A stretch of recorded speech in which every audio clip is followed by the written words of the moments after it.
podcast where we talk to smart people, but not necessarily done by smart people? That is an awesome question. This one goes down probably on one of my top 5. Hey, I like nutrition. I like to eat food. This is the coolest thing ever. We're going to do this forever. I wish I paid more attention in that class. You know, I'm going to be honest, I don't understand that. As a man, I don't get it. Welcome to smartpeoplepodcast.com. Hello and welcome 2019 Smart People Podcast. Bringing it to you with, guess what? Let's see if you can hear it. Do you hear the ice cubes jingling? John, say hello. Hello, everybody.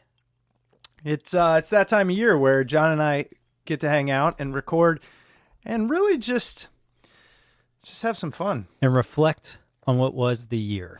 I got to say, I look forward to this.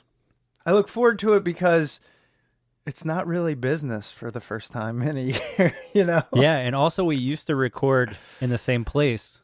Oh my How many years gosh. ago? 3 years ago? 4 years ago? Feels like a lifetime. Oh, it actually was way longer. Can I tell you how much I hate recording without headphones on?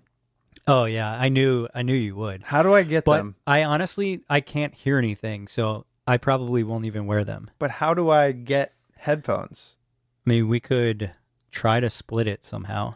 All right, I guess that's not worth it. It doesn't even feel like I'm on. I know you can't hear yourself. I know. But I have mine turned way down because I didn't want to hear later if there's any latency.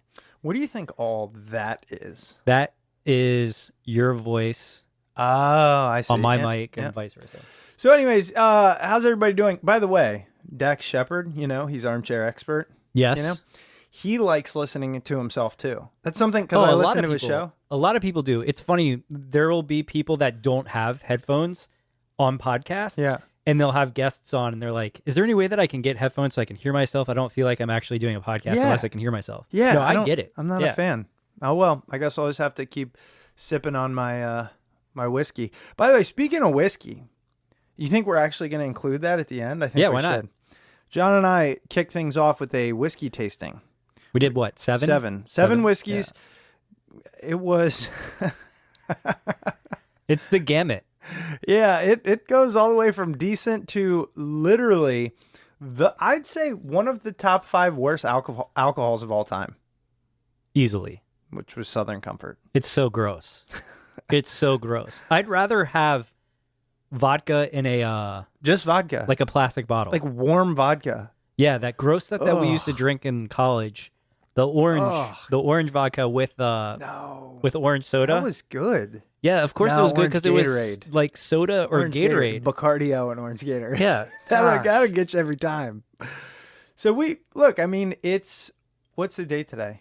December 30th. It's the 30th. And And technically, this is coming out still in 2018. Yeah. So don't listen to this. If you're listening to it now, wait until tomorrow. they wait can't, until they can't, 2019. you cannot listen to it. I'm just going to take another sip. So wherever you are out there, hope you had a good new year. Hope you're excited for 2019.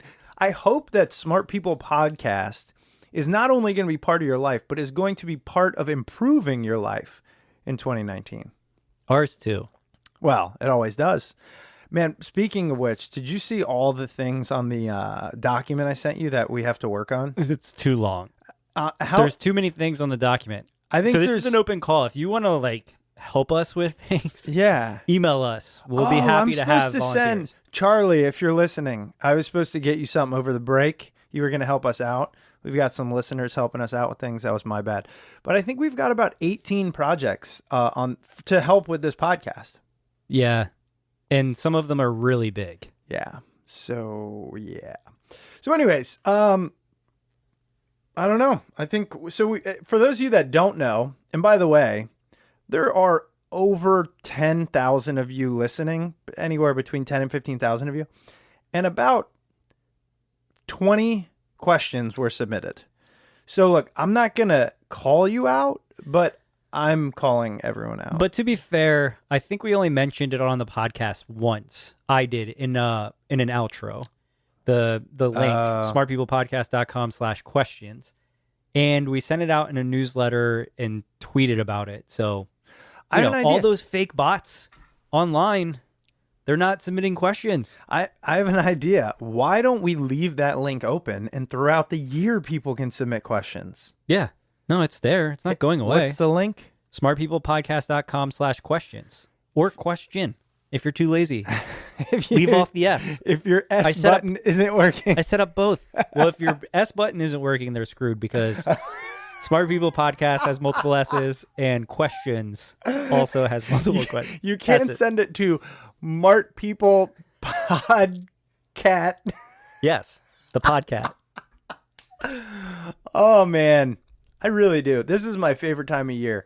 I mean, I hate the fact that Christmas is over because let's all be honest. The most depressing time of year is like just after New Year's when you realize now the only thing you have to look forward to is terrible weather. Yeah. You know what I mean? And it's always hard too because you spend Christmas or Hanukkah or any holiday with family and friends, not working most of the time. Yeah. So you take, 5-6 days. For some of us, you take 2-3 weeks, but Yeah, not give or everybody. take a day. Yeah, it's tough to get back into things. Mm.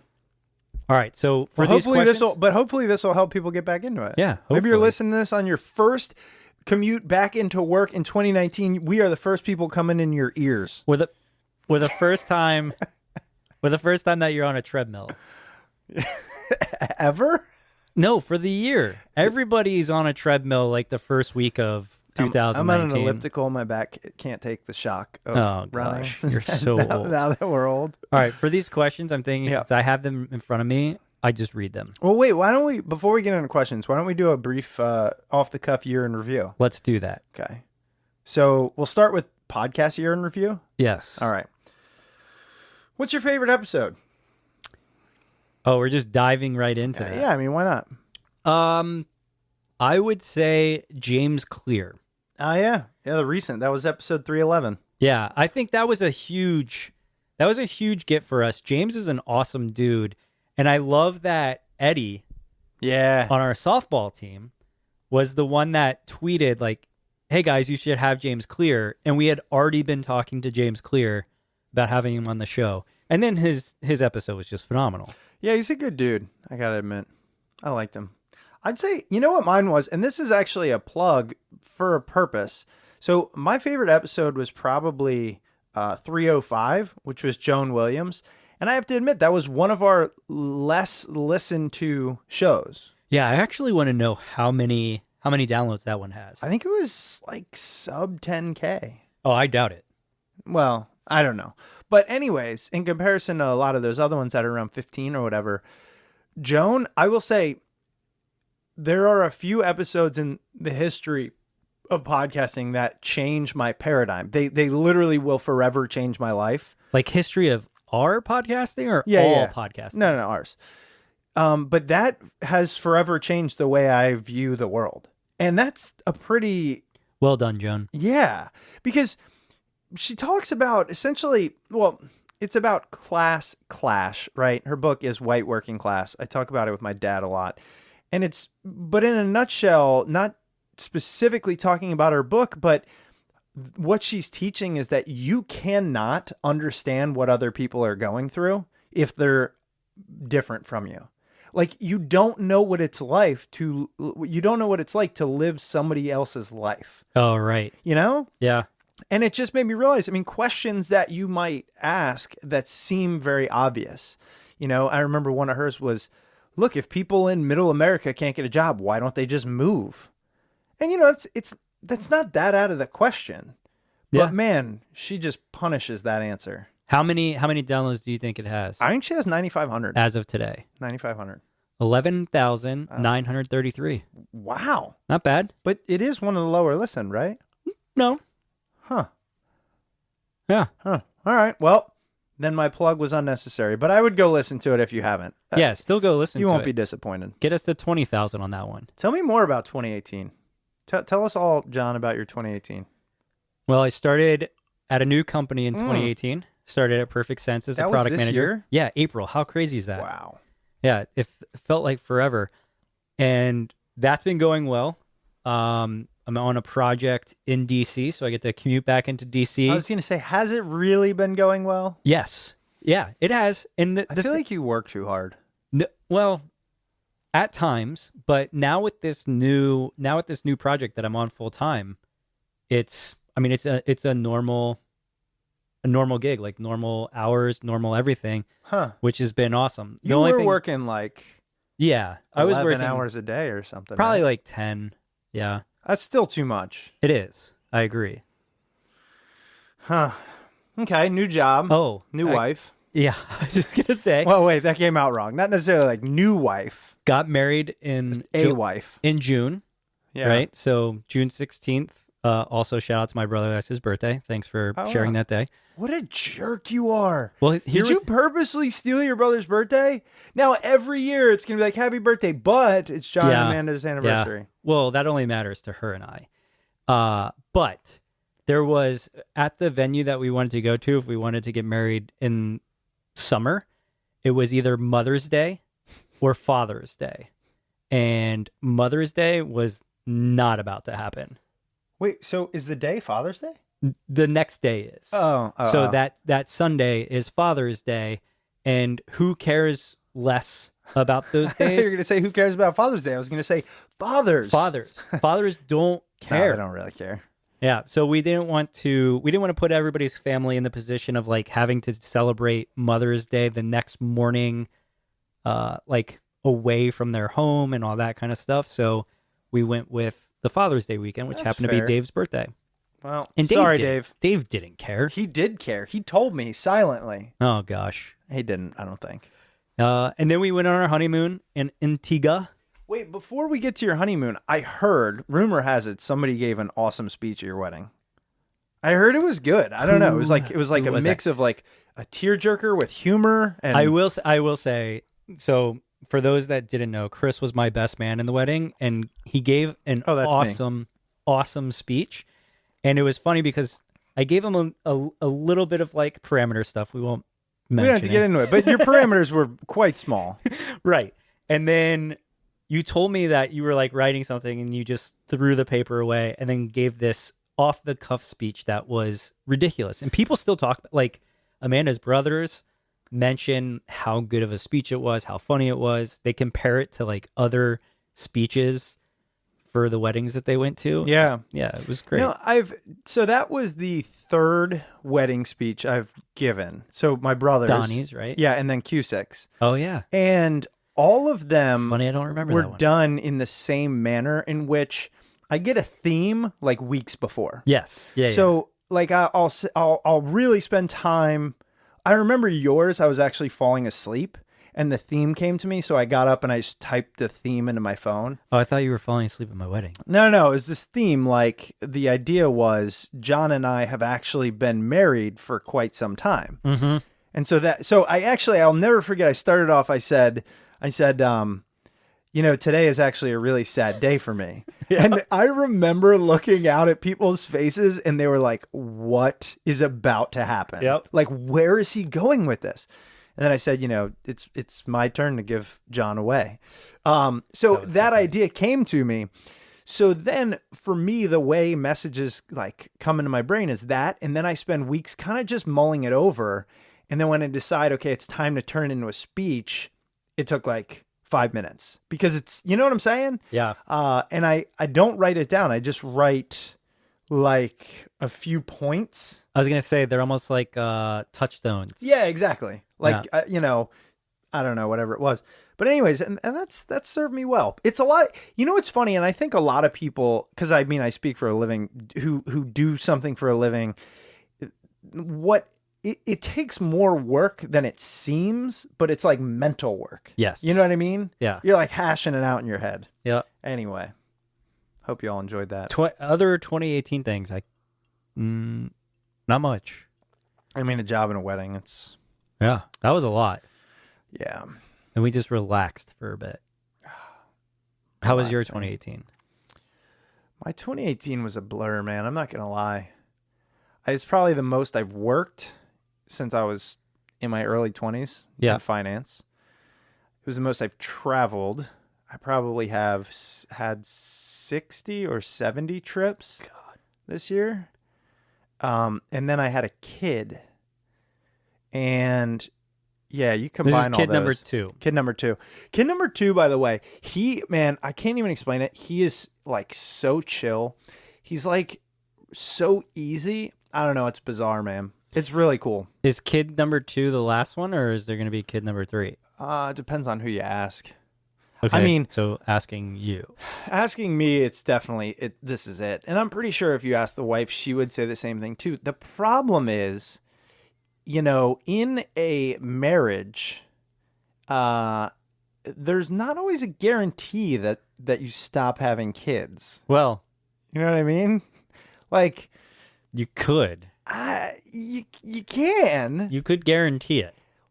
Yeah. So actually, that's what I'm debating. Like, let's talk about the big snip. Mm. How do you feel about that? How do I? Yeah. Uh, Well, I mean, it's not even a thought in your head at the moment. No. But imagine it. How do you feel about that? I don't know. I don't know because we have friends that have done it. Yeah. I don't know if I could do it. That's my point. I don't want to do. I feel like it's really emasculating. Yeah. I mean, it's just, I don't know. Like, I also wouldn't want Amanda to get her tubes tied. Right. No, you can't do that. I'd just be like, Can't do okay, that. cool. I mean, you can. Look, no judgment. But We'll I'm just saying. make sure this doesn't happen. But here's the thing. If in 2018 somebody is going to get their tube of some sort cut or snipped or tied, whatever they are, it should be the man. Oh, sure. It's easier. It's easier. It's reversible. It's less painful. So I wouldn't ask that of a wife, but yeah, I don't know, man. So I don't know what to do about that. Good luck. So when you say, is this the last one? My answer to you is hopefully. Maybe. It might Hopefully. Yeah, but she's good. She let me sleep a lot this year. So my wife, that is. So I can't complain. It was one of those, actually I have this new theory, and listeners might appreciate this. I started it this year, actually, is to pick the 3 things that I want to focus on, and only those 3 things. And you can only compare yourself against those 3 things. So number 1 was sleep? No, number 1 was health this year. And it was like all encompassing health. So it was like what you eat, what you think, what you do. It was like, mental, physical. It was more all encompassing, right? And then number 2 was family. And then number 3 was work. Was like, and by work, I don't even mean work, because that seems kind of obvious. So it was overall health. Then it was specifically raising 2 children and maintaining a marriage. And then number 3 was trying to build up more of a nest egg. Like it was more monetary work. Yeah. But I've been thinking about next year, and I think it's actually going to start with strength. So not health, but I need to get stronger. Then it will be, you got to keep family up there, obviously, the focus there. And then it's creativity. So it's like these projects and stuff that I'm really fired up about. But the cool thing about this 3 issue is you're not asking too much of yourself. So like there were times I'm like, oh, I didn't, read enough books or work on enough of our projects or whatever. And I had to say, yeah, but they're not the 3 things. That's true. It's a good one. God, I didn't read a lot in 2018. Yeah. You should probably step that up. Yeah. Wait till you have kids. You're not If going to be able to only- read at all. If only I had like a flow of books coming in. Yeah, I just find that funny because I literally have 2 closets full of books. It's amazing how many books people send us. Dude. It's even to think about, like, I think in 2018 that kind of blew my mind, where publishers and publicists and whoever else just reach out to us and are like, here's an advanced copy of the ebook. Here's a book. I didn't let even us think mail it about to you." ebooks. Yeah. It's unbelievable. We should open up a P.O. box. You know what I need to find? Naval Ravikant, I think it was him. He wrote this quote. No idea. Well, he tweeted, but it was brilliant. It was like there's 3 types of books. And it was Quoted this like tweet. it was like the kind that you don't need to read, the kind you read the first 2 pages and you know what the rest of the book is about, and then the kind that you read multiple times or something like that. And he's so right. But like so many books I read this year, after the first quarter of it, I didn't need to read anymore. Can you stop reading books? Like ever? No. Like, if you pick up a book and you start reading it, I and you used get to- I 2 used- chapters into it, I used to Can have you an stop? issue. Yeah, I used to. It would cause anxiety. Yeah. But A now lot of people can't because do we that. because we have so many books and they all sound great. Like every book I receive, because they're good at marketing these things, right? But every one I receive, I'm like, oh my gosh, that title sounds awesome.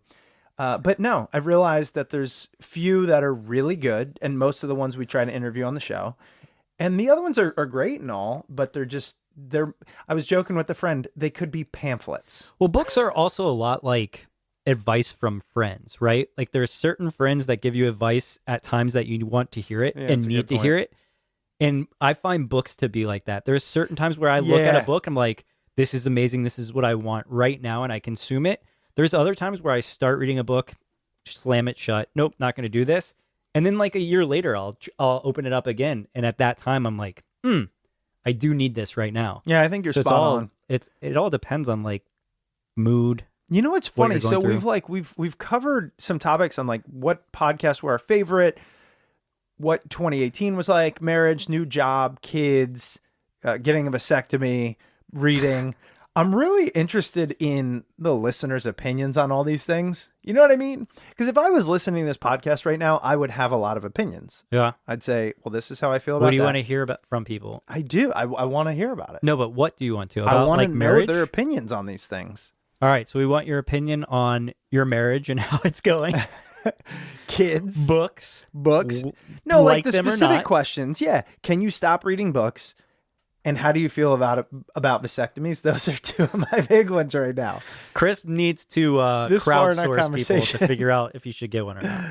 Nah, I'm good. Hey, I'm a man. Yeah. I'm a man. I can make decisions on my own. Yep. Yeah, so that was 2018. It rained a lot, but we don't need to talk about that. God. And I need more vacations. Yeah. So Question time. time to get into some questions. Thanks for submitting for those 20 people I did. Yeah. And so when I asked for these questions, I asked if it was okay to read folks' names on the podcast, and everybody said Some yes. Really? And I'm going to butcher some names, and I apologize ahead of time. Go for it. So the first, Wait, how are we going to do this? We both have to answer. yeah, it, we'll both clearly. answer, but Okay, go ahead. I'll read them out. The first one's from David Hrivnak. We'll call that correct. Sorry if it's not. Hrivnak. What's up, Dave? All right. So his first question here is, I continue to be impressed with the quality of your interviews. Thank you.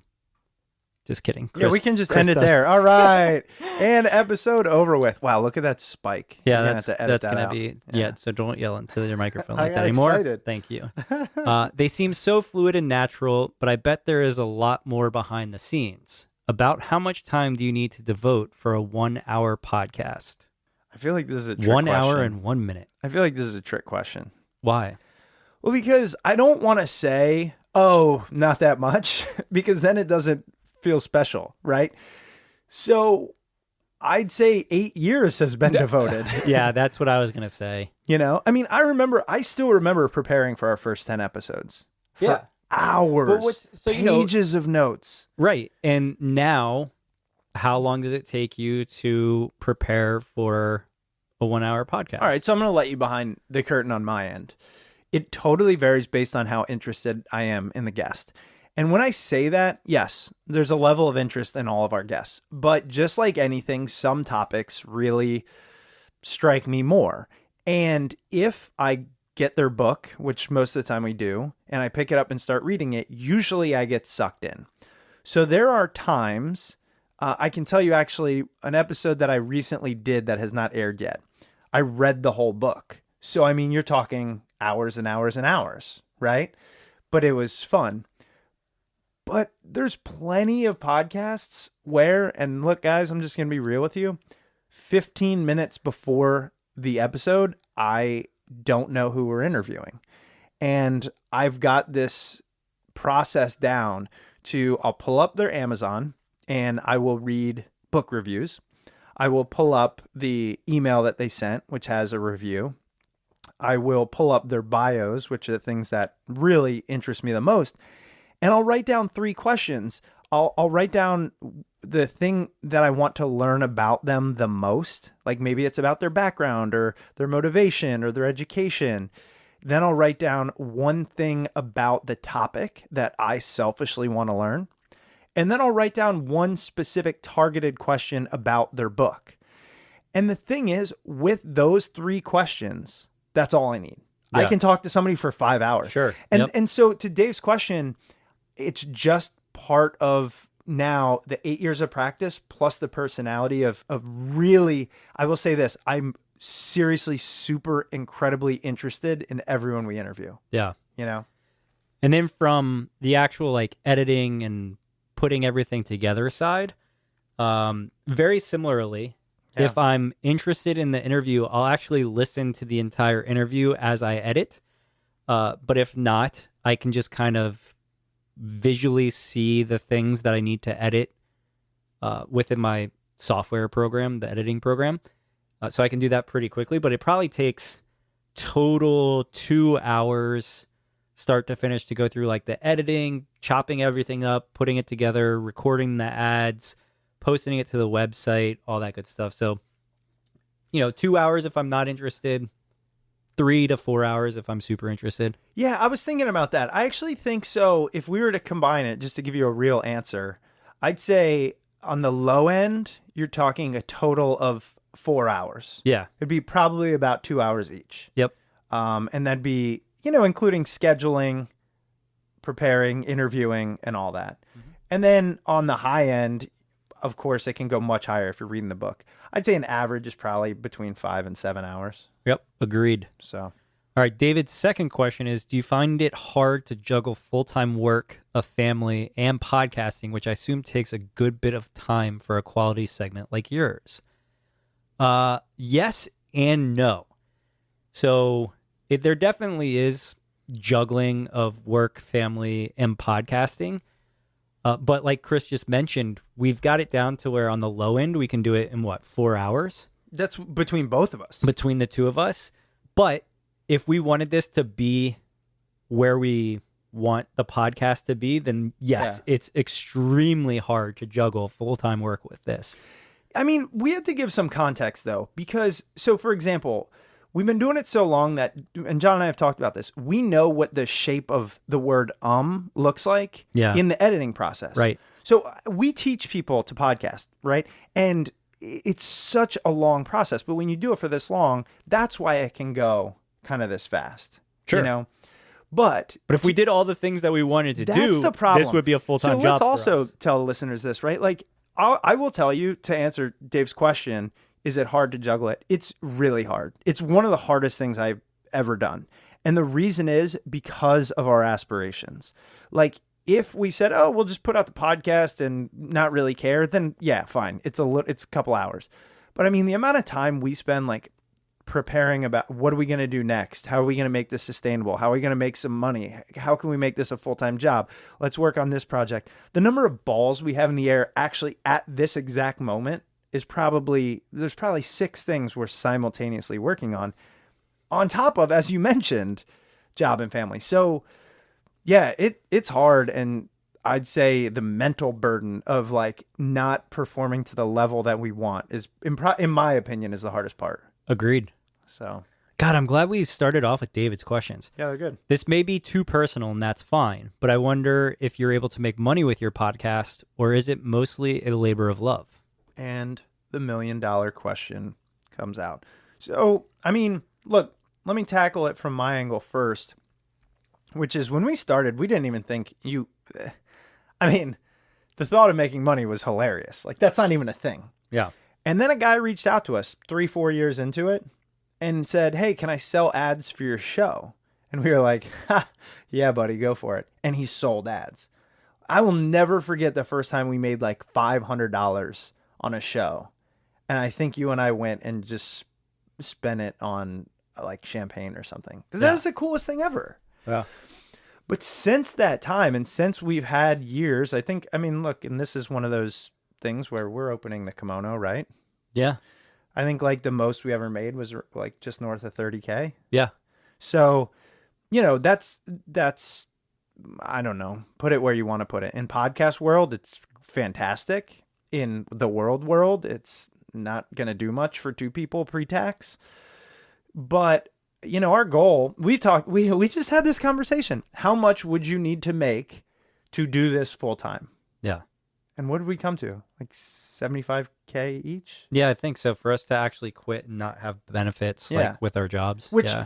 again, I realize that people all over the world listen to it, but just where we live and all that is nothing. Yeah. I mean, so from my perspective, yes, we do it because we enjoy it. It's given me more than money could, but the goal is to make money simply so that we can do this full time.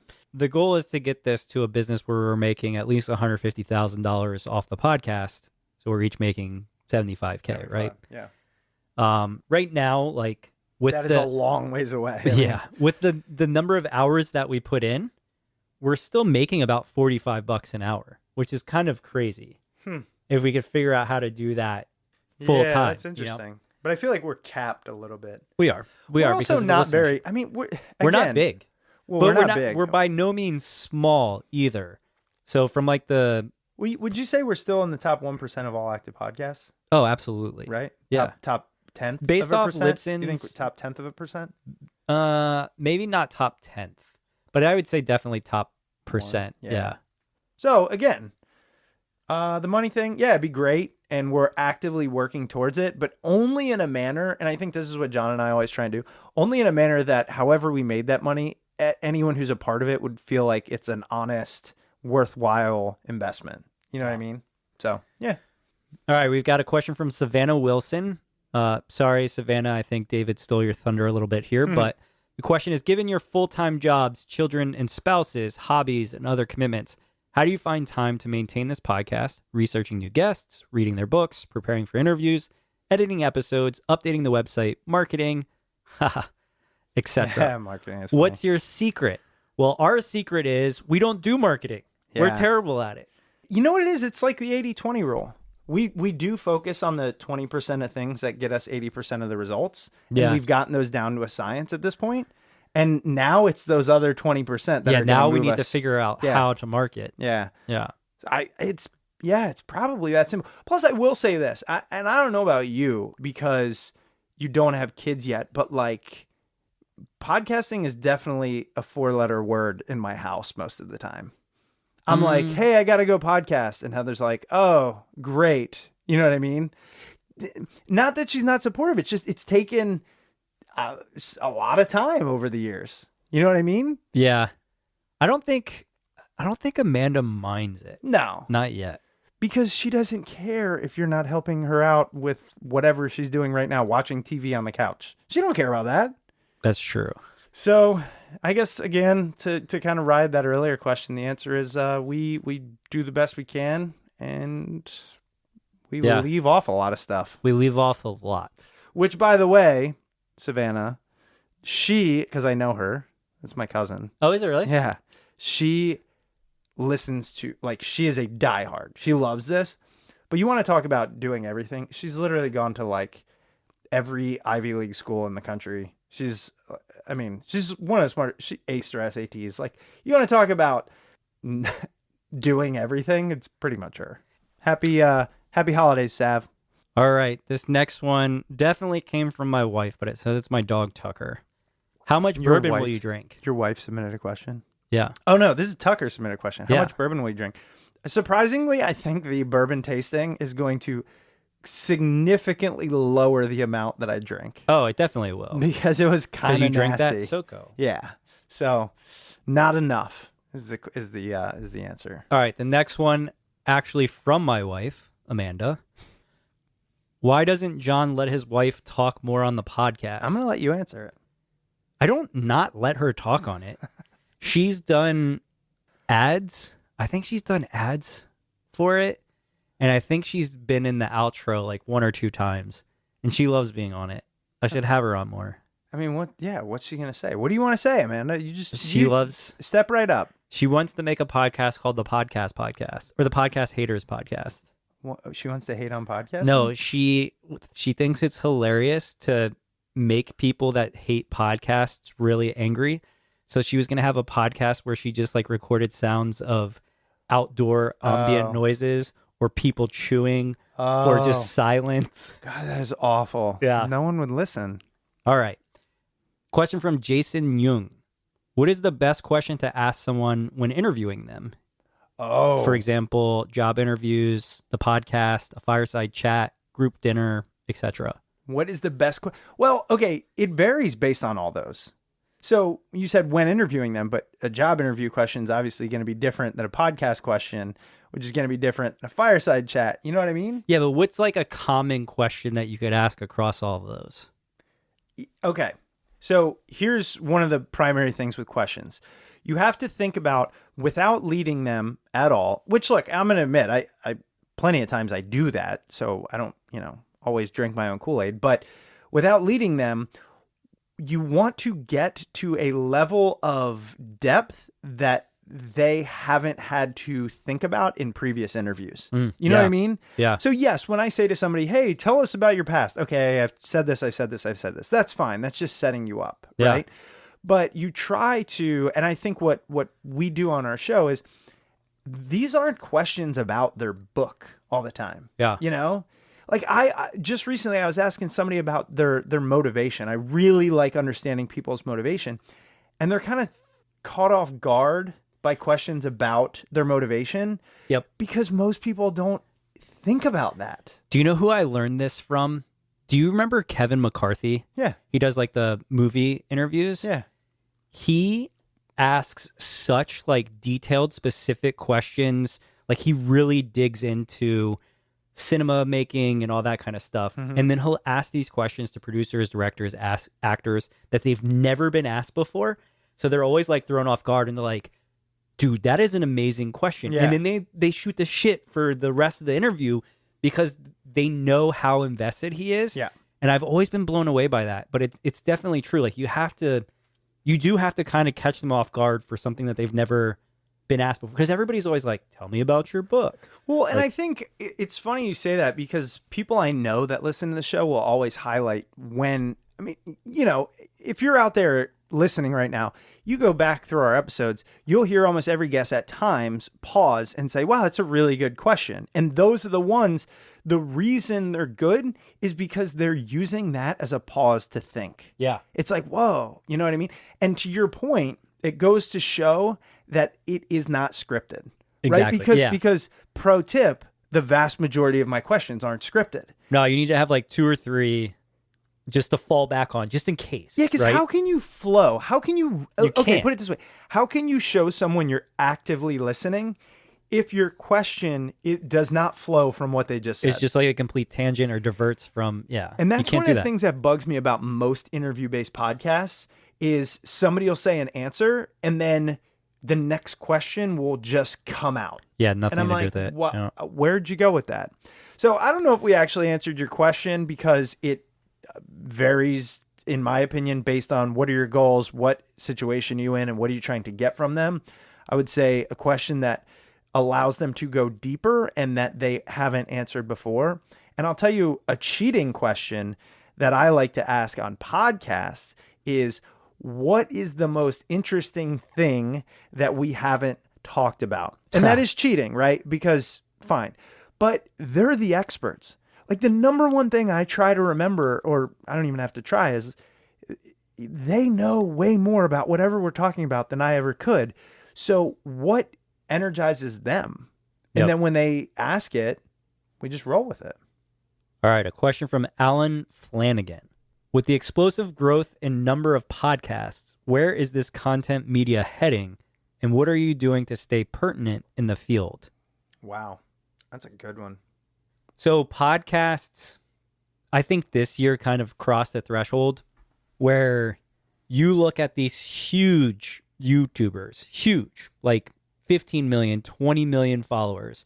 They've all started doing podcasts. Yeah. You look at the H3 podcast with Gila and Ethan Klein. As sad as this is, the Logan Paul. So Logan Paul's got like 20 million subscribers on YouTube. He created a podcast called Impulsive, and now he's completely focusing on, so he's transitioned from doing YouTube videos to doing this podcast, because he Wow. caught a lot of flack for like that Death Forest thing and just really bad videos that he was making. About it, but But it's now gotten to the point where, I mean, Conan O'Brien has just started a podcast. He's got a podcast on Earwolf now. Yeah. It's unbelievable. This medium is slowly taking over pretty much everything. Even if you look in China, dude, the numbers in China, like, it's absurd. You know what cracks me up though is how I read a lot. Oh, are we just in a podcasting bubble? No. And here's why it cracks me up. Would you say we're in a TV bubble? No. Or we're in a Netflix bubble? Nope. No. What entertainment? What you answer me this? What entertainment truly bubbles? Like, tell me one. One content platform. I mean, they come and go away. Like radio, the level of radio, but it shifts, right? Like, and it didn't happen in 3 years. It happened in 6 decades. But if you look at the number of people that listen to radio, and what was being siphoned off of that was what was rising for TV, right? Yeah. And now the same thing's happening with like TV, where TV is going down and streamable things are going up. Podcasts, I mean, it's this new thing. It's not like taking away from anything. It's just growing. Yeah, which is crazy. I look at podcasting like blogging. It is. In that, yes, if you got in 10 years before everyone else, that's helpful, which is kind of how we did it. You can still be successful, right? And even though not as many people are talking about blogs, it's like ubiquitous. I mean, it's just, you have one. They're coming back. You have one. But you know what I'm saying? Like, show me a business that's like, you know what? Let's not have a web presence or a blog.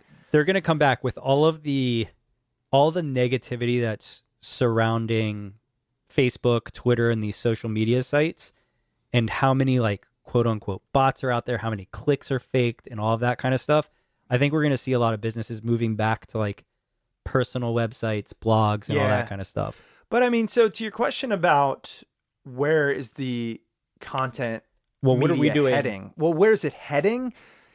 I mean, I think it is still in its infancy, and my guess is continually, or it's going to continue to have higher and higher production value. I agree. I mean, podcasts are getting so good.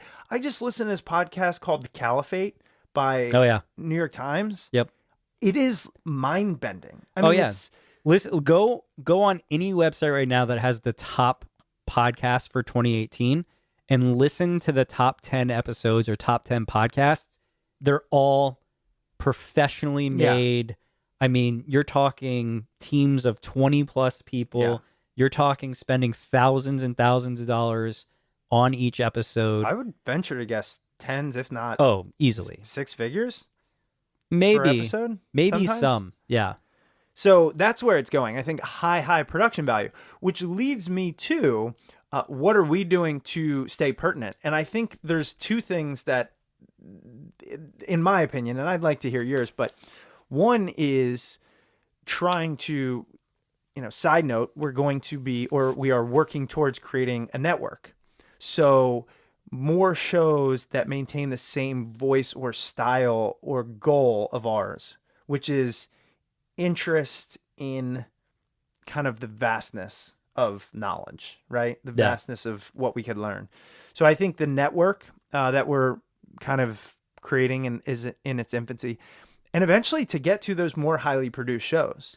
Yeah, I'd really like to create some story-based shows. I was just going to say storytelling we have to move to storytelling, even if it's still with like our interview style podcast. Yeah. Moving to a story-based narrative where we're telling a bunch of the story about the show and then including some of that interview to like make it a story. I think that's where we're going to have to head, and maybe different kinds of shows too. Well, and to plug this, if you haven't already, head to smartpeoplepodcast.com/society, because one of the things we're trying to do is just ask our current listeners, hey, what do you like? What don't you? How could we improve? And we'll use that to continue to deliver the things that they want. So for example, we sent out, and by the way, if our society members are listening, thank you. I hope you got your free books we sent, etc. But one of the most common responses we got was, hey, we need more written content, meaning, transcriptions, show notes, exercises, things that we can follow up with. So I'd say maybe, I don't know if it's my top, but one of my top 3 priorities for the podcast in 2019 is to get all of the show transcripts up on the website and have them easily searchable, which, by the way, you may have noticed we have a new website. It looks awesome, but blame John for the fact that you can only get to episode 304. If you'd like to defend yourself, feel free. You can get to the other ones. You just have to know how.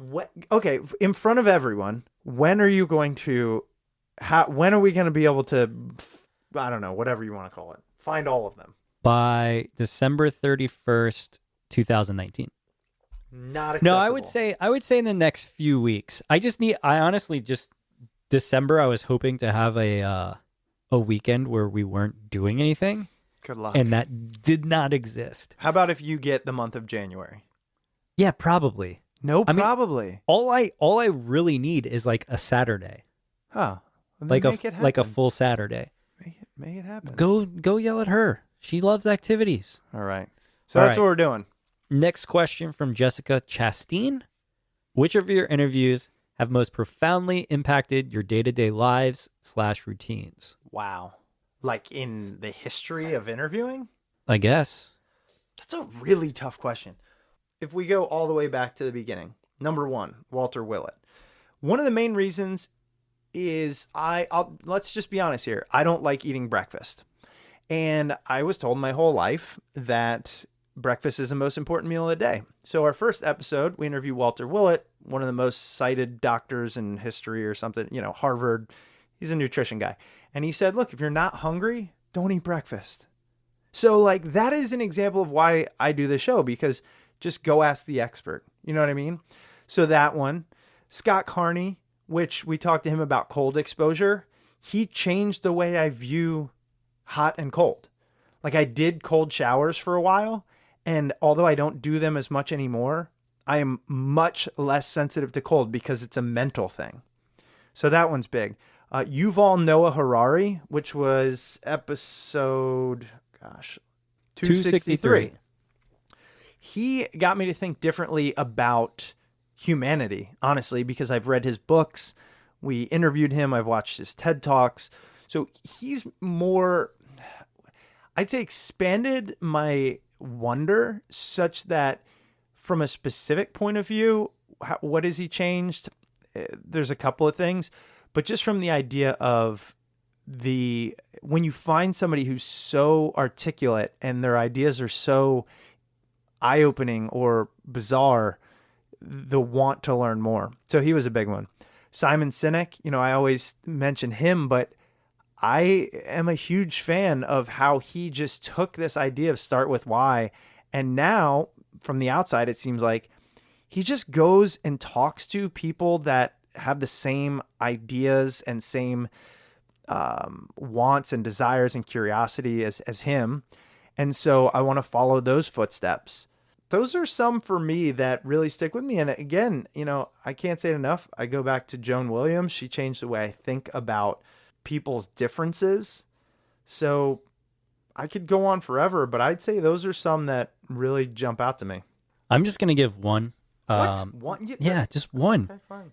And this was from 2015, Dave Burse, How to Be Creative. That one changed. I don't know. That's the one that's had the most, like a lot of episodes that we have good advice and all that kind of stuff. Sure. But Dave's episode, for some reason, just really stuck with me, and it's definitely had an impact on my day-to-day life. You know which one I actually mentioned to people a lot? Yeah. James Nestor. So he was deep sea diving Oh, yeah. or free diving. And the reason is because that's such a random topic. I actually want to have more of those on. Yeah. But just that conversation was the equivalent to me of reading a really good fiction book. Now his is nonfiction, but where you kind of get lost in the story and the experiences of someone else. So that one I mention a lot too. You have another one you just discovered? Oh, and Alexis Ohanian, Yeah, I would have thought you would have said. episode 110 from 2013. God, that was so long ago. So long ago.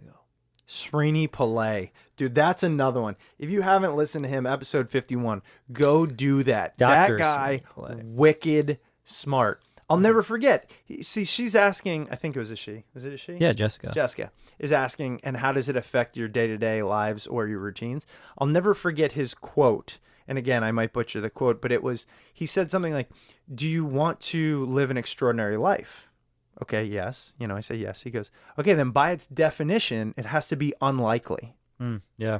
And he said, so, he went on and talked about it. But so I take that mindset in, if something seems unlikely, that just means it might help me get closer to the life I want.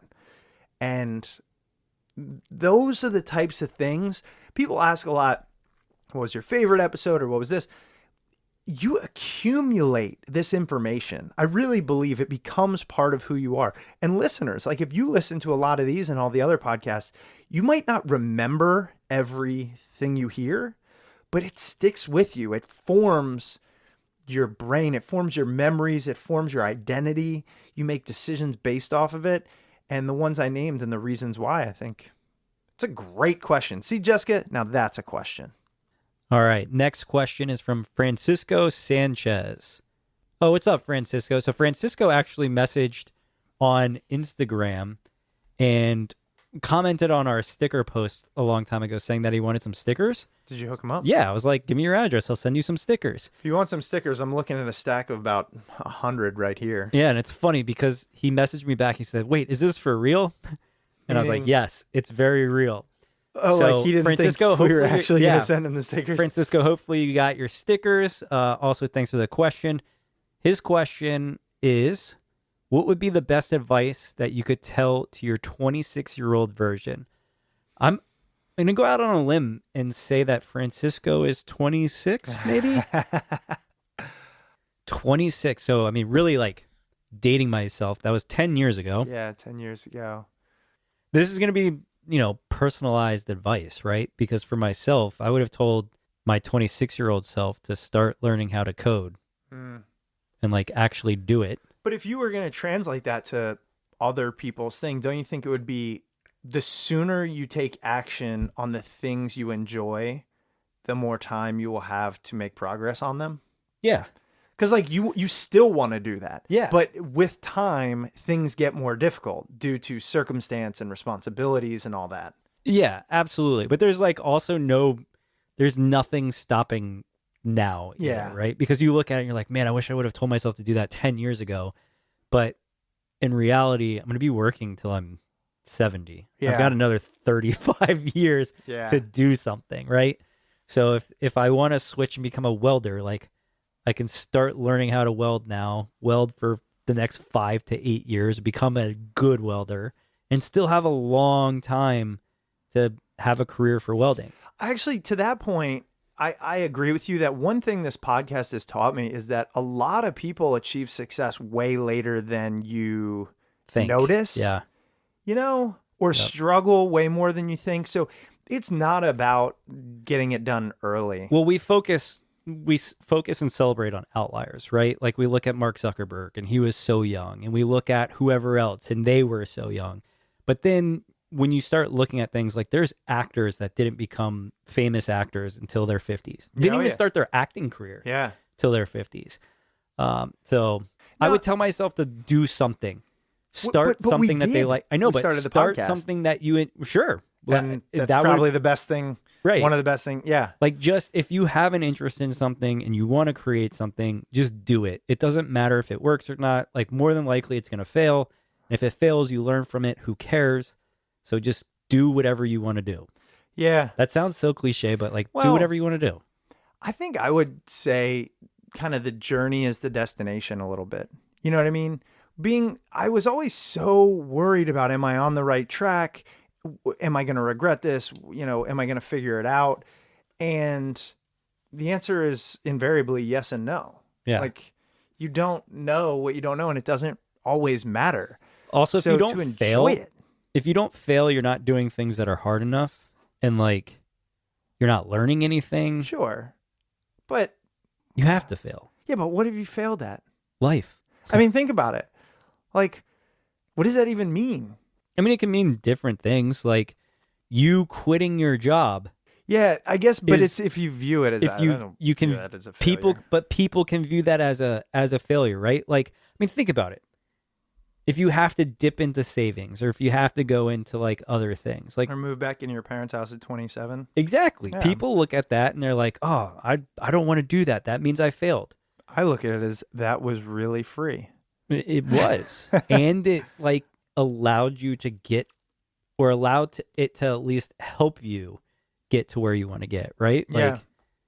I don't know, failure's No. fine. It would be, yeah, it'd be stress less about the outcomes and more about what you're doing.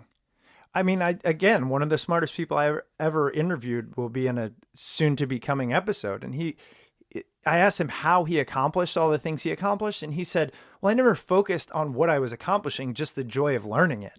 You know what I mean? And Yeah. it's like, so that even when I go back to my first finance job, there was a lot about it I didn't like. There was a lot about it that was great. Yeah. But if I would have just said, and I tell myself this all the time, nothing is forever. Right. Like, I'm not going to be here. I used to always say, oh my God, I can't do this for 50 years. But if your somebody would brain- have just said, you're not going to do it for 50 years. Right.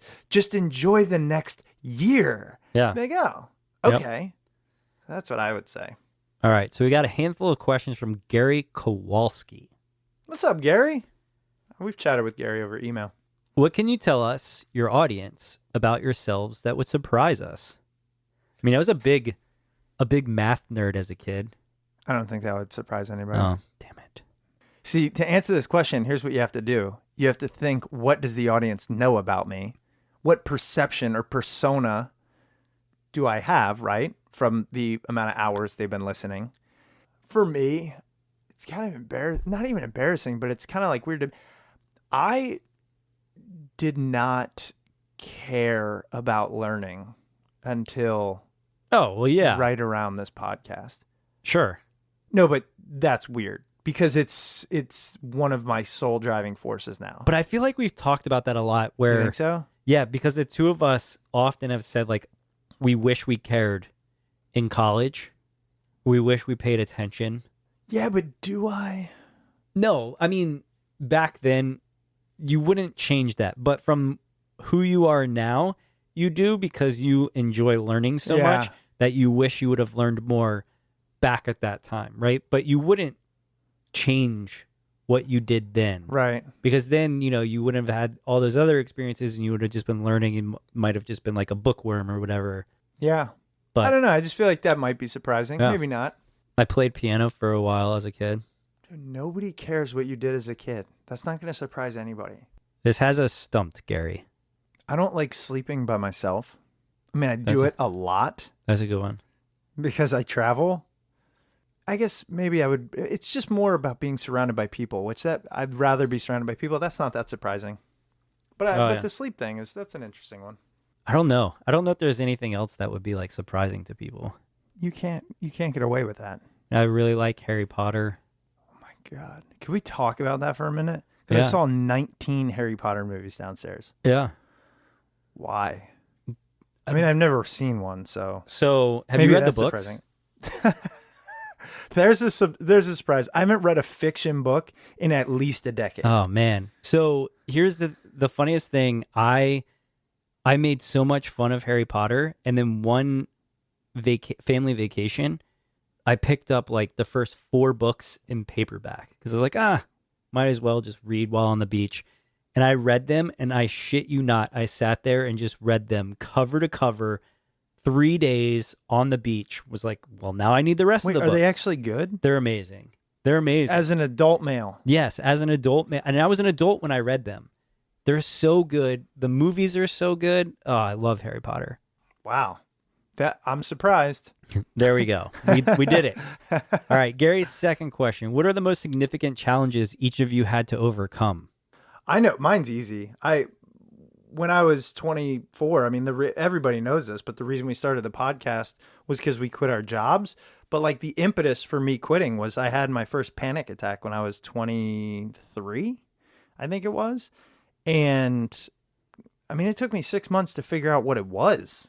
Like, I mean, I think I saw 7 doctors or something. Yeah, that's crazy. That was so life altering.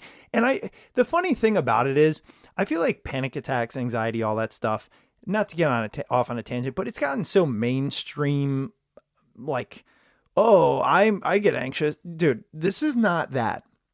This is like, you know, your heart is beating so fast and the room is spinning so fast that you have to lay down under your desk just so you feel like you don't die type thing. I mean, this is like take a sabbatical from work type thing.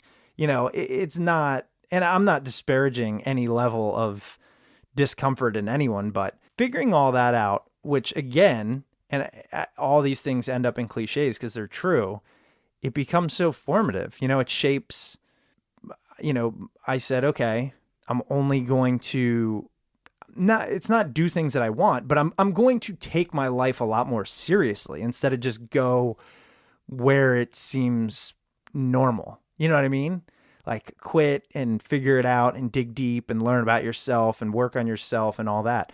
I mean, and I can't say it's all figured out, but it's definitely, I don't really think about it anymore, but that was at least that was multi-year thing. So that was probably mine. I think for me, it's getting laid off at the start of the year. I mean, I'm sure that there's other challenges that I've had to overcome, but that's the one that resonates with me the most since it's the most recent that happened. Getting laid off is weird because it does something to you mentally where for the first few weeks I was just like, I didn't really know like what to do. Started having conversations with my family, just being like, I don't know if I'll ever get another job again. I remember talking to you about that. And it's super weird because... And I'm like, dude, are you kidding me? But when it's your perspective. Exactly. Yeah. It's so bizarre.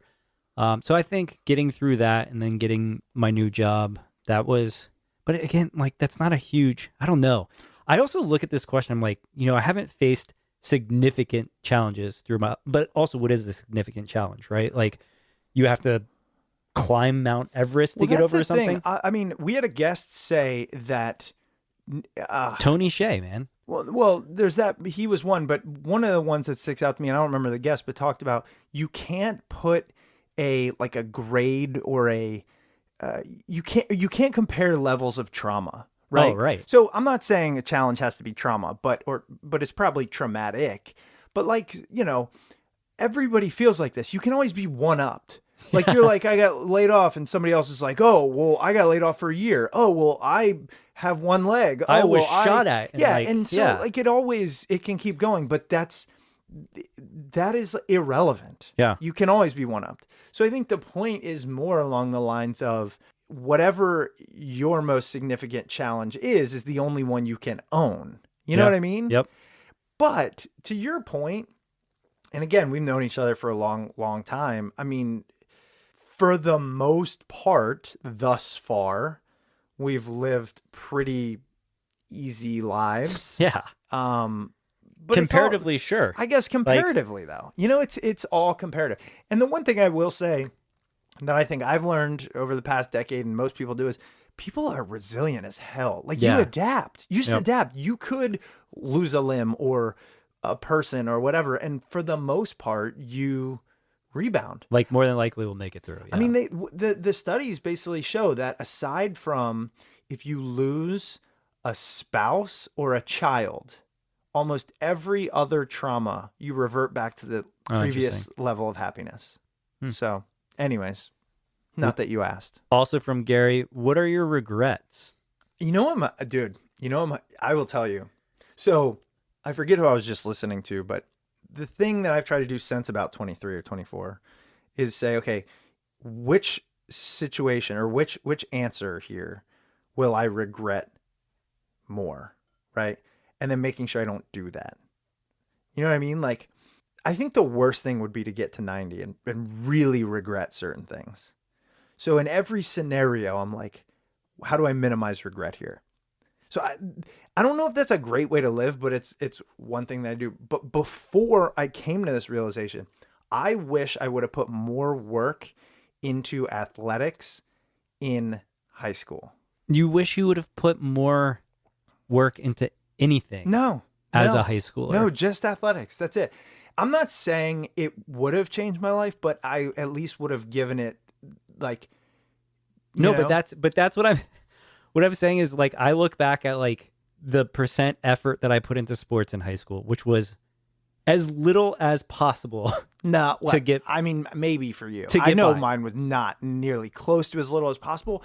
But dude, if you think about the people who make it in things like sports or whatever, they dedicate their lives starting Right. at like No, but- 15. But or that's what I'm 14 or saying. Like 13. I wish I would have done that. You do as minimal as possible to like get to whatever the next thing is. I think about JV baseball when we would go to like lift. Yeah, We did not put I know. everything into And lifting. I wish I would have. Right. But think about it even more. All the stupid things we would do. Oh, hey guys, what are we going to do tonight? Oh, let's meet up at the Exxon and figure it out. Like, I wish I would have just said, F off. Right. I'm going to be, But- in the cage or Right. whatever. That sounds like a stupid regret, but because I wonder how good I could have been.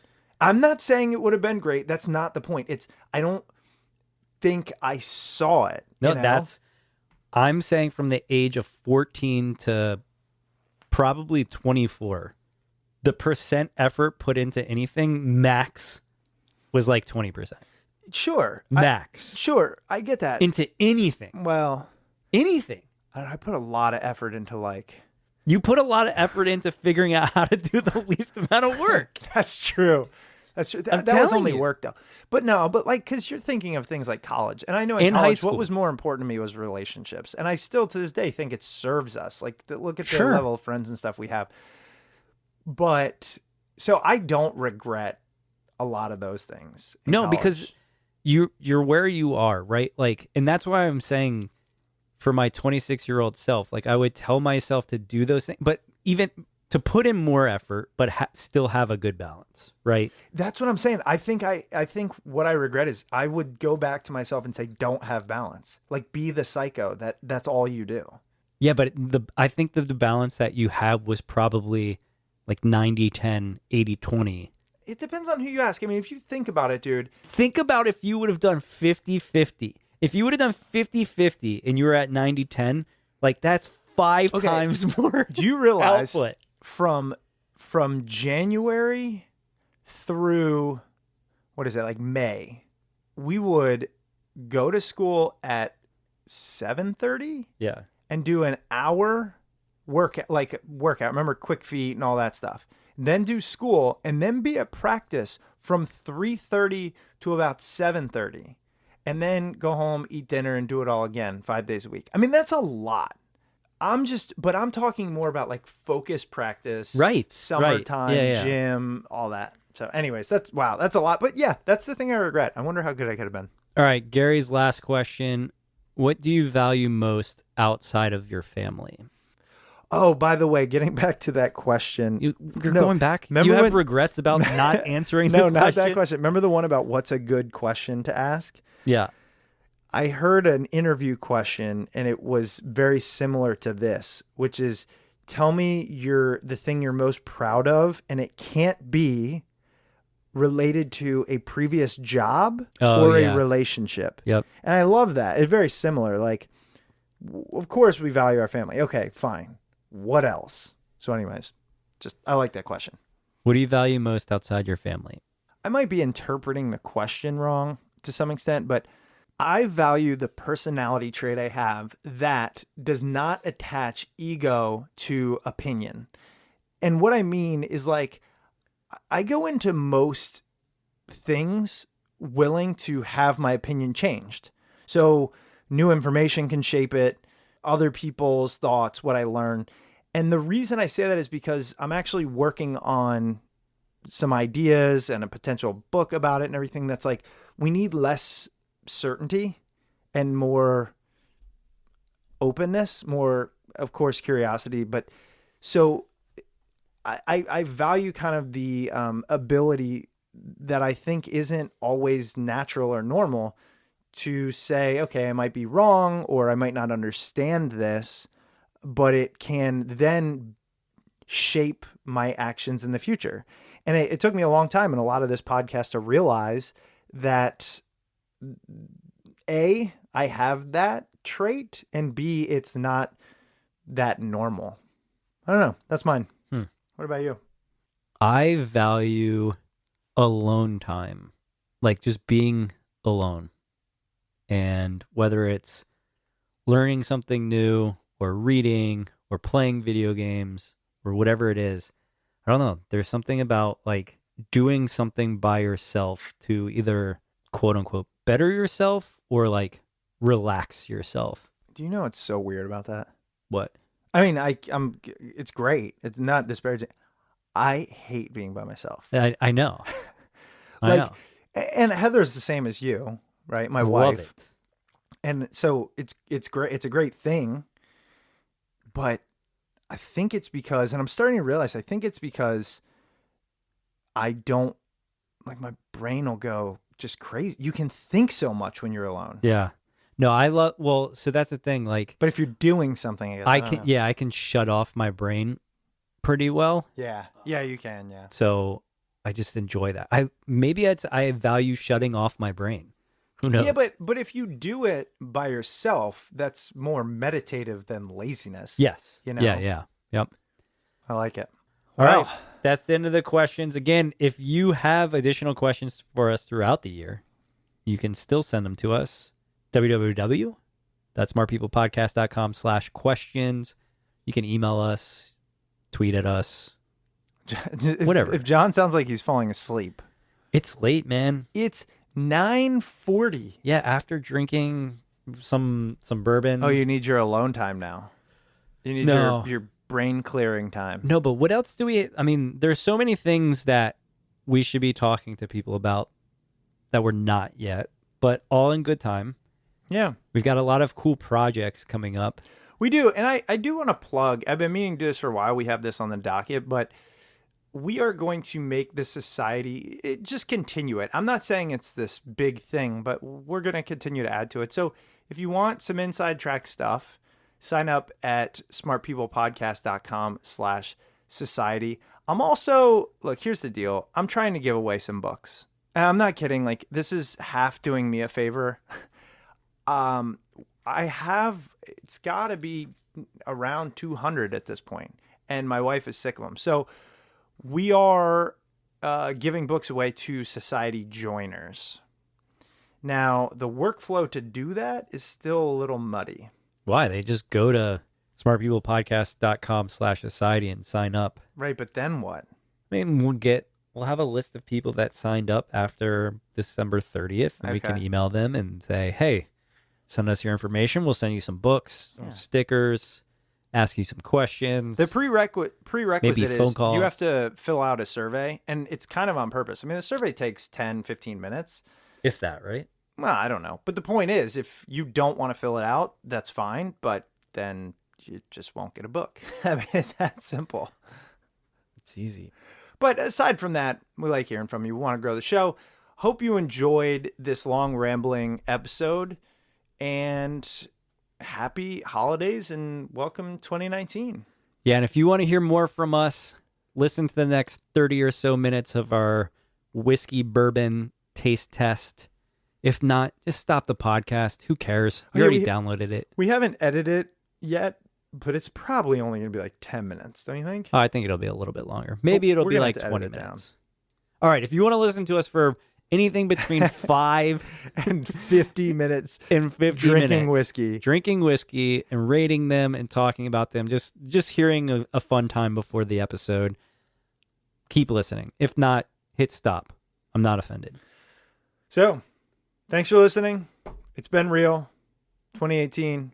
Is in the books. Goodbye. Let's see. How much do you think should go in each one for a test? What do you think? Where are you? Is it enough? That's like half. We get any more than that, we'd be canned after. Okay, you can't come in here. Yeah. I just smelled the worst one, and it's terrible. I can tell it just from the smell, dude. I won't even need to drink. I tell you this right now. I won't even need to drink the SoCo. I will be able to tell the SoCo just from the smell. Yeah, it smells like gasoline. It smells like college. Well, poured a little much of that one. You might not want to finish that one. Let me go through the brands that we have. So nobody's saying that we have like the best selection ever. We've got some good ones mixed in with some trash. And we're seriously missing Woodford, which angers me. So we've got Oak and Eden. Where'd you get this, Roach? What's the story behind this? I got it for Christmas. Okay, Christmas. We've got Four Roses Small Batch. We've got Eagle Rare, which is my new favorite. So I'm hoping that one wins mine. But I'm not biased. We've got Four Roses Regular, so not small batch. We've got District Made, which is, what's the story with this? This is DC? DC Pat. Okay. And then from the dredges of your alcohol bar thing, we've got Gentleman Jack and the infamous Southern Comfort. Both of those came in like plastic airplane bottles. Yeah, those were airplane bottles. So, what are you thinking? What do you think you will prefer? No, don't go through the nose yet. What do you think you'll prefer? Like any of those bourbons? Smells really cinnamon. Any of those bourbons that you think you would prefer? I mean, I haven't had the Oak and Eden, so I have no idea. Okay. Eagle Rare is good. Okay. The Four Roses Small Batch is good. Okay. I like those. Hopefully. But I think everything's gonna yeah. I think everything's gonna start like tasting the same. It will. You're gonna need to clear your palate with some water in between. Yeah. Okay, I'll get you a water. I can't smell the difference between any of them. Like they all smell the same. But I can't- I'm up I next, also so I can't- don't want to taint my whatever. I also can't smell that well. Okay. Do you know? Ever since I got that broken nose in In college, yeah. you want to tell that story? No, I mean I got elbowed once, Yeah. and I asked you. I said, "Hey, is something wrong? Hey, playing basketball, Is something wrong with my nose?" and I said, "Yeah, it's fucking crooked." And you said, "Yeah, it's crooked." So I sat for like 2 minutes, and then I played again. I got hit again. It straightened out, It did straighten out. and it gushed. Yeah, it exploded. Dude, when I went to the ENT and they x-rayed it, they're like, "Oh, you went and got this set last night?" And I was like, "No." Yeah, somebody said it with their elbow Same on guy, a too. rebound. All right, game on. This is gonna make me vomit, dude. Come on, it's whiskey. Yeah, but like, You don't have to. You don't like- have to take the whole thing. I like whiskey over The point. ice. I get it. So do And then I. it But melts. you actually get the flavors. All right, so this is one. It's really sweet. Okay, so one is sweet. Oh yeah, did you get that pen? Oh yeah. Is it so you can take some notes? Yeah. Yeah. I think I know what that is, though. You can. Which You're is allowed funny. to guess. Will you tell me if I'm right? Can I tell you? I actually don't know Oh. because what I did is I wrote them and then I numbered them differently. It's a long story. What was that stuff called? This is actually funny. I really don't know. I could do it. No, I know some of them. All right. Moving on to number 2. Okay. Well, what did you think of one? Sweet. It's just What was yeah, your guess? Your it's guess fine. was what? DC. The DC one? Yeah, but that can change. This. Oh. Your face doesn't look good. Oh. So That's awful. So That's- number 2 is terrible. That's Southern Comfort. I'm pretty sure you nailed that one. I'm pretty sure. It I mean, I can smell it from It- here almost. Because here's the thing, like It smells like it should have lime in it. it's- that I'm actually surprised that it tastes like this because that tastes like 99% like a SoCo. So and lime. Yeah, I know. God, that is. So yeah, clear that palate. That's some kerosene. Oh, dude, that is awful. Oh, we're on to 3. Surprisingly smooth. It looked like. It's very light, like very light. So like watery. You think? Is that what we're saying for 3? Not watery. It's just very. Oh, so you're judging the color. No. The taste. Ah, It's very light. okay. All right, number I can 4. get down with that. On the 4, you're really mowing through these things. How you feel about 4? Not a huge fan. Dude, I'm gonna feel so bad if I guess these wrong. It's not about guessing. No, but like, It's I'm interested in doing it so I can literally say, oh, you know what? I'm gonna drink this more often. Really wish we had. We're gonna do this again with like really good bourbon. oh my Like God. we're gonna get our Basil Hayden and we're gonna get our Woodford and we're gonna get up. our, you know, Oh, Woodford. Angel's Envy and Number 5 is on to 5. number 5 is light, but oaky maybe. Ooh, light Nokia. I like it. Yeah, I feel like that's either Eagle or Four Roses. But also, I've never had Oak and Eden, so I don't know. Right. You can't necessarily know. Are you making note of which ones you like more? That's the point. You know that, right? Yeah, The point is, like, if I were to rate them. yeah. So far, I think In order. You have to retaste them? no. I don't. That's a quick I response. don't have to. Remember how you're allergic to Milwaukee's Best?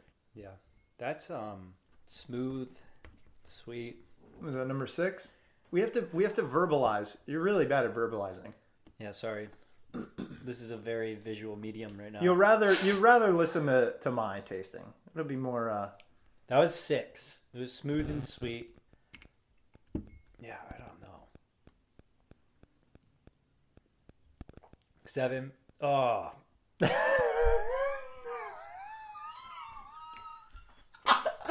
that face was too good. I don't know what it is. I don't know what that is, but I did not like that. All right, so scratch that one off the list. I have an idea. So go through, do what you need to do, but let's not flip them over. We can do it for mine next, so you can order and shit. What do you mean? Just don't flip yet. Don't flip. You can just drink these. Yeah, but I know what yeah. that is. I know what that is. So That's what it. do I need to do? Like, put them in order of what you like, what you don't like. Put them in order of what I like. I mean, hey man, Okay. it's for you. This is for your knowledge. This is so weird because Is that your second least favorite behind Soko? yeah, probably. So, in order. Oh, you want me to just say or actually move them? I think 7 is my second least favorite. 2, which I thought was the Soko, was my least. I'd probably go. This is really funny. It is a more visual thing. This is funny to watch. It's like, Like, I honestly have no idea. what do you mean you don't know? You don't know which one you like better? Yeah, I don't know which one I like. That's interesting. I like this back scratcher. That's a little too sweet. Yeah, I don't know. Let's do 5, 6. Is that all of them? 5, 6, 3, 1, 4, 7, 2. I like it. Can we reveal them? Now, what I'm wondering is, do we reveal yours now, or do Yes. I go? Okay. I Okay. think we Yeah. reveal While them it's now. fresh on your mind. Okay.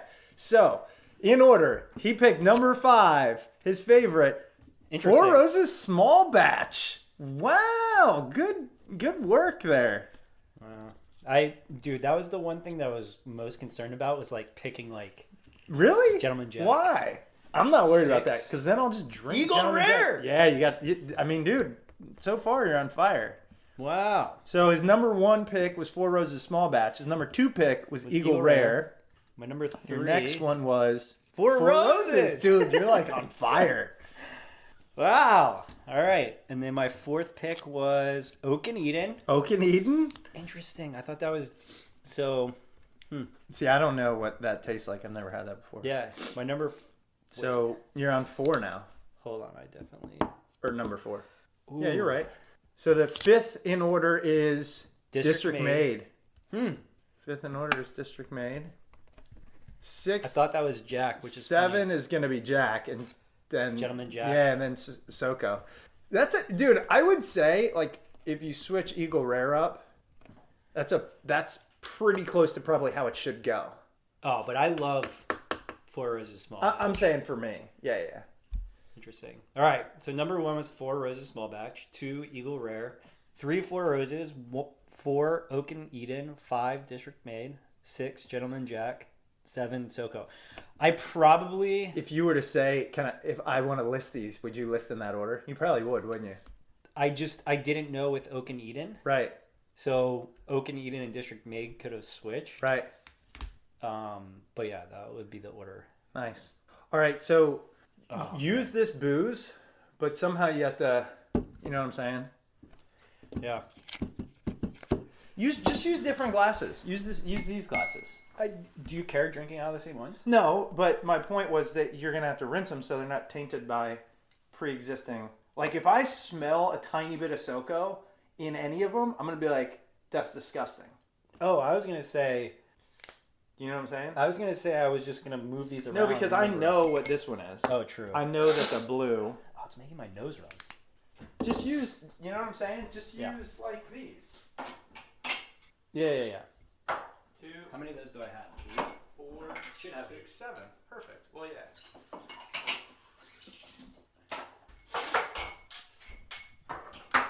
I'm actually really Proud of yourself?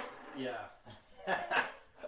Like really surprised. You were really nervous there. I was. You're gonna screw it up.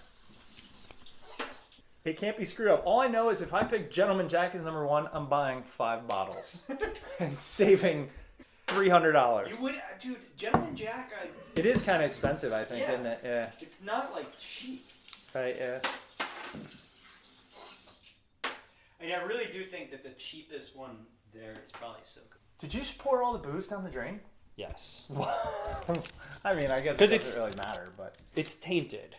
tainted by you tasting multiples. Yeah, I want it. It does. It needs to be pure. I want it in a glass. Yep. I want it over. See if we get ice. good sound effects over here too. Oh yeah. We are ready. I need my water cup. So I'll put this here. Yeah, definitely get that water mug.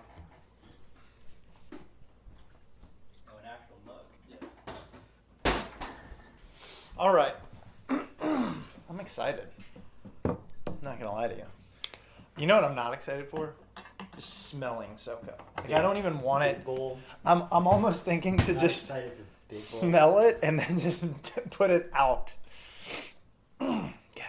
Yeah, I can't remember. Oh, this smells good. Can't remember which is what. Number 1, smells sweet. Wow. Smells sweet, but it hit me a little hard. I wonder if that could just be the fact that, you know, the first bourbon. My taste buds weren't ready for it. That's pretty good. It's lingering. Well then. This is now I see why you're making those faces. Whiskey warm with the ice, not delicious. Yeah, that's the thing, right? Like, Yeah. and I know people that are like purists, whatever, but I like it watered down a little bit with some Yeah, no, I like it, yeah. and cooler. Oh, 1 was definitely harsher than 2. Kind of like 2. Let me see. 2 is, let's see. So 1, right now I have, smells sweet, but is a little rough. 2 is much smoother. That's all I got for 2. Okay. That's all I got. I think I like it better than 1 at this point. Ugh, nope. You have to drink it. 3 is SoCo. You have to drink it. Oh, dude, it's gonna ruin like everything. It might not be SoCo. It's SoCo. It might not be. It. Trust me, it's SoCo. It might not be. It's SoCo. It might not be. There's no. I would bet anything on it. It might not be. No, it's SoCo. Mm-mm.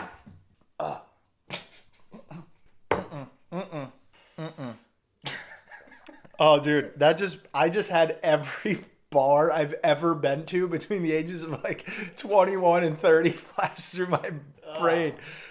Like for some reason, I just saw might not be the SoCo. guards. I don't remember. Exactly. Like why? I remember Or McFadden's. SoCo Oh. Limes. I remember Clarendon Ballroom. Oh man, that just ruined it. Okay.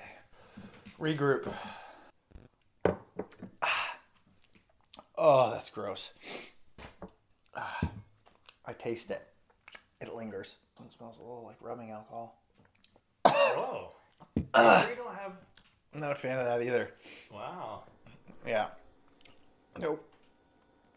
Do you need like a saltine cracker? I might. Oh. Whew. It's not. There's nothing harsh about 4. It just Yeah. I really don't like SoCo. I didn't. I was unaware of that. Thanks, friend. It's what people want to hear. A nice palate cleanser. Chewing. Tuck, you want to be on the podcast? All right, let's try 4 again. Give it a fair shake. You want to be on the podcast, buddy? I'll give you some dinner in a minute. Nah, We'll give you some I dinner. just don't like 4. No. I don't even like it. I couldn't tell you what 4 No, I know. was. 6 ain't bad. Ain't bad. Pen's running out.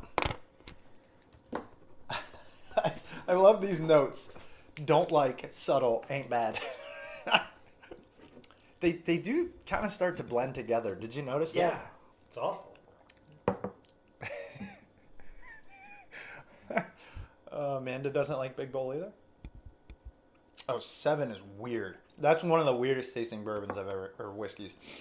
I can't say it's bad, but it's unique. Unique New York. Okay, so I'll tell you right now. 3 is at the bottom of the list. Pretty sure 4 is right above that. Wow. Mm-hmm.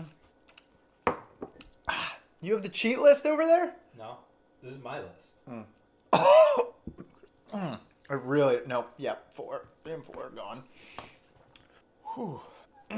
Yeah, don't you feel like you're gonna Yeah, it's nasty, dude.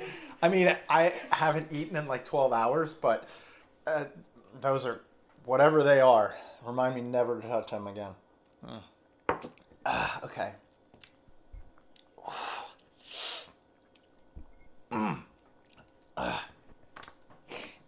Yep, my nose is running too. Yeah, that's what Like making it through these is a battle. Sorry for all the noises to those of you who are actually listening to this. So far, what I have is 3 is bringing up the rear, then 4, and then 1 in order of terribleness. 2's rather high. Because I don't want to drink any more of this, I think I'm going to go with 6, 2, 5, 7. All right. pretty unbelievable. You ready?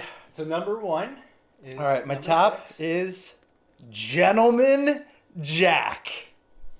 That's, what did I say? I said if my number 1 is Gentleman Jack, I'm buying 5 bottles of it. We can't be friends anymore. I think it's because it's the least flavored, and I'm really not enjoying this right now. All right. All right, 2, Eagle Rare. Okay. Yeah, that one was smooth. 5, 4 Roses. Interesting. Yeah, I don't understand this. 7, District Made. That one's super weird. I knew that one was going to be really weird. 1 is Oak and Eden. Okay. 4 is, wow, That's so bizarre. That is. I don't know how that's possible. small batch. How can you like Yeah, 4 Roses so high? that is weird. Because this is, which one is this? 1, 2, 5. 3, 4, 5. Yeah. That's your number 2. Oh, Or see, number 3? here's the thing. There's not much to it. It's pretty, like, smooth-ish. Yeah. Where this one, Hey. dude, that is way more pungent. That is like, there is some stink on that 4 Roses small batch. Wow. Pour me some of the Gentleman. All right, so do your ranking again. Best to worst. So, sadly, I have Gentleman Jack at the top, And then which I feel like is solely because it's basically water. Eagle Rare, which has become my new favorite. I'm sticking to that. Then 1, 2, 3, 4. What is that? 4 Roses regular. Then District Made. Then Oak and Eden. Then 4 Roses small batch. And then SoCo. Yeah, I really don't like that small batch. Even if I want to try. And that Oak and Eden stuff, that was powerful. Whew. all right, Need some food in this gullet after that. that's it. I guess I gotta drink some Gentleman. Gross.